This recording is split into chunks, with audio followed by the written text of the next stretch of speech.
Video 3 லட்சம் 2 லட்சம் views போனாலும் சில வீடியோவில் 30K 40K அப்படின்னு வரும்போது ஆவரேஜாக பார்த்தோம் அப்படின்னா 30 லட்சம் வியூஸ் மெயின் வீடியோவிலே இந்த சேனலுக்கு கிடைக்குது. அதாவது 3 மில்லியன் லாஸ்ட் 1 மந்த்தாக அப்லோட் பண்ணியிருக்க வீடியோஸ்ல இருந்து வந்திருக்க வியூஸ், இதுக்கு முன்னாடி அப்லோட் பண்ணியிருக்க வீடியோ வியூஸ்ல இருந்து மொத்தமாக இந்த சேனலுக்கு மெயின் வீடியோஸ் 5 மில்லியன் வியூஸ் கிடைக்குது.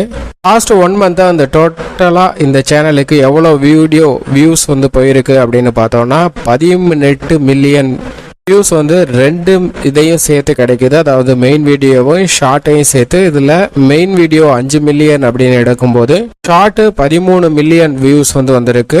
மெயின் வீடியோ வியூஸ் 5 மில்லியனுக்கு எவ்வளோ வருது அப்படிங்கிறத கால்குலேட் பண்ணலாம். எல்லா வீடியோஸுமே ஆவரேஜா 10 நிமிஷத்துக்கு மேலே தான் இருக்கு. எப்படி பார்த்தாலும் 3000 வியூவுக்கு $1 கிடைக்கும். ஸோ அதன் அடிப்படையில் கால்குலேட் பண்ணும்போது 5 மில்லியன் டிவைடட் பை 3000 அப்படின்னு